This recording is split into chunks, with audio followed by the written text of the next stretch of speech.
नमस्कार, एक बार फिर से आप सभी का स्वागत है all India news YouTube channel में। दोस्तों, आप सभी के लिए दुनिया भर की तमाम लेटेस्ट जानकारी आप सभी के लिए लेकर आता हूं। अगर आप इसी तरीके का लेटेस्ट खबर सुनना चाहते हैं तो इस चैनल को आप सब्सक्राइब करके बेल आइकन को प्रेस कर लीजिए और इस वीडियो को लाइक करके दोस्तों के साथ शेयर कीजिए। तो चलिए जानते हैं आज के सबसे बड़ी खबर। जी हाँ, केरल सचिवालय में लगी आग, विपक्ष ने कहा सोना तस्करी के सबूत नष्ट करने की साजिश। जी हाँ, तिरुवनंतपुरम में स्थित केरल सचिवालय में मंगलवार को आग लग गई। विपक्ष ने इस घटना को सोना तस्करी से संबंधित सबूतों को नष्ट करने की साजिश करार दिया है। भाजपा नेताओं ने सचिवालय के सामने बैठकर सरकार के खिलाफ प्रदर्शन भी किया और इस घटना को योजनाबद्ध साजिश बताया। जी हाँ, आज की बड़ी दूसरी खबर। जी हाँ, कोविड-19 वैक्सीन स्पुतनिक V को लेकर भारत और रूस में चल रही बातचीत। जी हाँ, रूस पिछले दिनों कोरोना की पहली वैक्सीन बनाने का दावा करने के बाद ये चर्चा में दुनिया भर में कोरोना के बढ़ते संक्रमण के बीच टीका बनाने में जुटे हुए हैं और अलग अलग स्तर पर काम कर रहे हैं। लेकिन रूस के राष्ट्रपति व्लादिमीर पुतिन द्वारा अचानक से कोविड-19 टीके को मंजूरी मिलने के बाद से कई देश रूस के संपर्क में है। जी हाँ, आज के बड़ी दूसरी खबर। मौसम विभाग का पूर्वानुमान, अगले कुछ दिनों में देश के कई हिस्सों में हो सकती है भारी बारिश। जी हाँ, भारतीय मौसम विभाग ने मंगलवार को कहा कि अगले 4-5 दिन में पूर्वी, उत्तरी और मध्य भारत के कई हिस्सों में भारी बारिश हो सकती है। इसके साथ ही विभाग ने बारिश को लेकर उड़ीसा के 26 अगस्त और छत्तीसगढ़ के लिए 27 अगस्त को रेड अलर्ट जारी किया है। राष्ट्रीय मौसम पूर्वानुमान केंद्र के अनुसार अगले 5 दिनों में पूर्वी, मध्य और उत्तरी भारत में व्यापक बारिश हो सकती है। इसके अलावा इन इलाकों में भारी बारिश भी हो सकती है। जी हाँ, आज की बड़ी दूसरी खबर। रायगढ़ इमारत हादसे में अब तक 12 की मौत हो चुकी है। मंत्री ने किया मुआवजे का ऐलान। जी हाँ, महाराष्ट्र के रायगढ़ जिले में 5 मंजिला आवासीय इमारत गिरने की घटना में मरने वालों की संख्या बढ़कर 12 हो गई है, जबकि कई लोग अभी भी मलबे में फंसे हुए हैं। लेकिन पुलिस के मुताबिक मृतकों में 5 पुरुष और 5 महिलाएं शामिल है। जी हाँ, आज की बड़ी दूसरी खबर। कोरोना संक्रमित हुए कांग्रेस नेता DK शिव कुमार बेंगलुरु के निजी अस्पताल में है भर्ती। जी हाँ, कर्नाटक कांग्रेस अध्यक्ष और राज्य में पार्टी के कद्दावर नेता DK शिव कुमार का कहना है कि वे कोरोना वायरस से संक्रमित हो गए हैं। उन्हें बेंगलुरु के एक निजी अस्पताल में भर्ती कराया गया। इससे पहले राज्य के मुख्यमंत्री BS येदियुरप्पा और उनकी बेटी भी कोरोना की चपेट में आ चुके हैं। जी हाँ, आज की बड़ी दूसरी खबर। प्रणब मुखर्जी के स्वास्थ्य में नहीं हो रहा कोई सुधार, अभी भी वेंटिलेटर सपोर्ट पर है पूर्व राष्ट्रपति। जी हाँ, पूर्व राष्ट्रपति प्रणब मुखर्जी की तबीयत में कोई सुधार होता नहीं नजर आ रहा। मुखर्जी गगन कोमा में है और उन्हें लगातार जीवन रक्षण प्रणाली पर रखा गया है। मंगलवार को दिल्ली कैट स्थित आर्मी रिसर्च एंड रेफरल अस्पताल ने उसके स्वास्थ्य की जानकारी देते हुए बताया कि उसके स्वास्थ्य में लंबे समय से कोई बदलाव नहीं दिखा जा रहा है। जी हाँ, आज की बड़ी दूसरी खबर। बुजुर्ग या युवा नहीं बल्कि मास्क न पहनने वाले लापरवाह लोग फैला रहे हैं महामारी। जी हाँ, देश में कोरोना वायरस की स्थिति को लेकर केंद्रीय स्वास्थ्य मंत्रालय और भारतीय आयुर्विज्ञान अनुसंधान परिषद ICMR ने प्रेस कॉन्फ्रेंस की। इससे स्वास्थ्य मंत्रालय के सचिव राजेश भूषण, नीति आयोग के सदस्य डॉक्टर BK पॉल और ICMR के महानिदेशक डॉक्टर बलराम भार्गव देश में कोरोना की स्थिति को लेकर जानकारियां दी।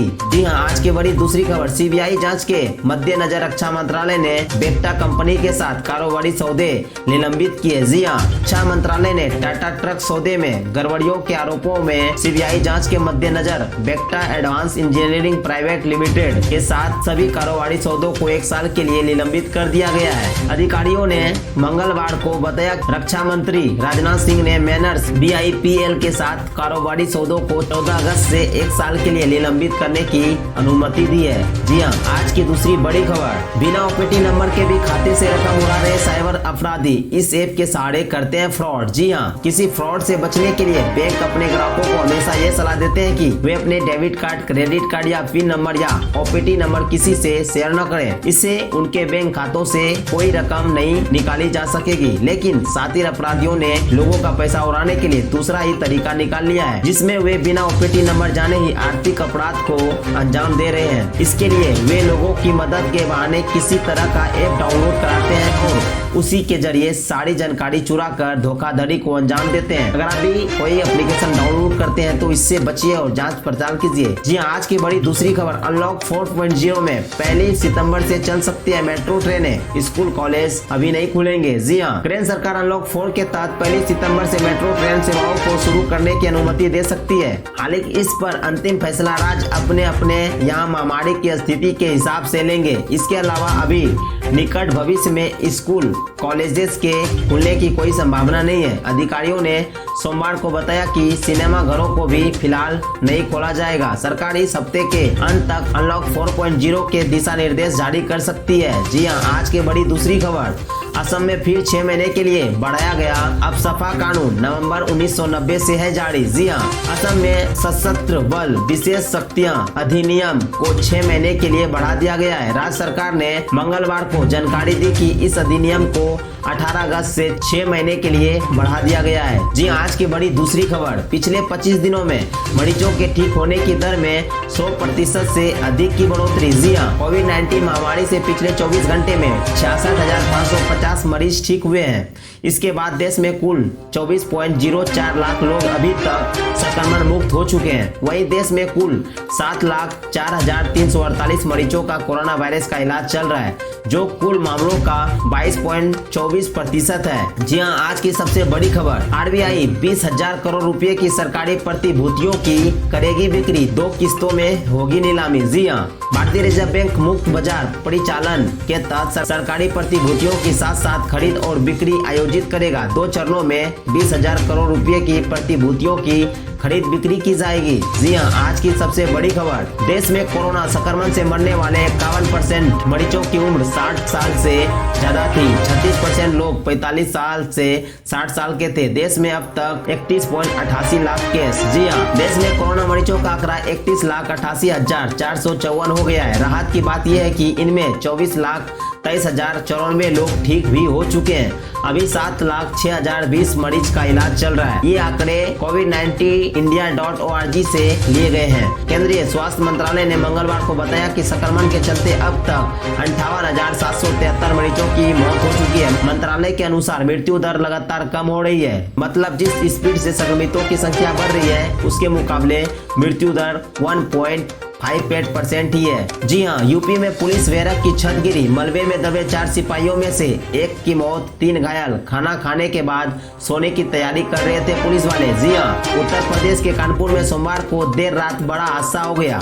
यहाँ पुलिस लाइन में बैरक की छत गिरने से 4 पुलिसकर्मी दब गए। पास ही बैरकों से घटनास्थल पर पहुंचे सिपाहियों ने चारों को निकाला। उन्हें कानपुर के रिजेंसी हॉस्पिटल में भर्ती करवाया गया है। वहीं एक सिपाही अरविंद की इलाज के दौरान मौत हो गई। हादसे के बाद कई थानों की पुलिस मौके पर पहुंचकर रेस्क्यू ऑपरेशन में जुट गई। जी हां, आज की सबसे बड़ी खबर, झारखंड अनलॉक 3 का 25वां दिन। पिछले 24 घंटे में राज्य में कोरोना से 15 लोगों की मौत हो चुकी है। 940 नए मरीज मिले। जी हां, राज्य में पिछले 24 घंटे में कोरोना वायरस संक्रमित 15 लोगों की मौत हो गई है, जबकि 940 नए मरीज भी मिले हैं। नए मरीज के मिलने के बाद राज्य में कोरोना संक्रमितों की संख्या बढ़कर 31,118 हो गई है। राज्य में अब तक कुल संक्रमितों में से 20,829 लोग स्वस्थ होकर घर लौट चुके हैं। राज्य में कोरोना के मरीजों का रिकवरी रेट बढ़कर 67.56% हो गया है। जी हां, आज के सबसे बड़ी खबर, देश में कोरोना से अब तक 58,546 मौतें, 24 घंटे के अंदर 854 मरीजों ने जान गंवाई। महाराष्ट्र में सबसे ज्यादा 212 और कर्नाटक में 127 संक्रमितों ने दम तोड़ा। जी हां, आज के सबसे बड़ी खबर, रायगढ़ इमारत हादसा में 18 घंटे बाद मलबे से बचाया गया 5 साल का बच्चा। अब तक 9 की मौत, 16 अभी भी फंसे, 5 लोगों पर केस दर्ज। जी हां, महाराष्ट्र के रायगढ़ में मंगलवार को इमारत के मलबे से 18 घंटे बाद 5 साल के बच्चों को सही सलामत बाहर निकाला गया। बच्चे का नाम मो बागनी है। फिलहाल बच्चे की हालत ठीक है, उसे एहतियात के तौर पर हॉस्पिटल में भर्ती किया गया है। एनडीआरएफ के एक अधिकारी ने बताया कि ये बच्चा एक पिलर के किनारे था, ऐसे में मलबा सीधे उस पर नहीं गिरा और वह सुरक्षित रहा। जी आज के सबसे बड़ी खबर, स्वास्थ्य मंत्रालय ने कहा सरकार ने अभी भी स्कूल कॉलेज खोलने पर निर्देश जारी नहीं दिया, फैसला होने पर एसओपी जारी होगी। जी हाँ, देश में 1 सितंबर से अनलॉक 4 की शुरुआत के बाद से स्कूल और कॉलेज खोले जाने को लेकर चर्चा हो गई है। हालांकि स्वास्थ्य मंत्रालय ने मंगलवार को कहा कि सरकार की ओर से स्कूल और कॉलेज खोले जाने को लेकर अब तक कोई निर्देश जारी नहीं किए हैं। महामारी के चलते मार्च से ही देश में एजुकेशनल इंस्टीट्यूशन बंद है। जी हाँ, आज के सबसे बड़ी खबर, बिहार झारखंड में बिजली गिरने का अलर्ट। आज और कल रहे सतर्क, आंधी और तूफान के साथ बिजली गिरने की आशंका। जी हाँ, वैश्विक महामारी कोरोना से बिहार के सरकारी रिकॉर्ड में करीब 625 मौत हो चुकी है, लेकिन ऐसे ही रिकॉर्ड में अप्रैल से अब तक 311 लोगों की बिजली गिरने से मौत हो चुकी है और एक बार फिर ये आशंका तेज हो गई है।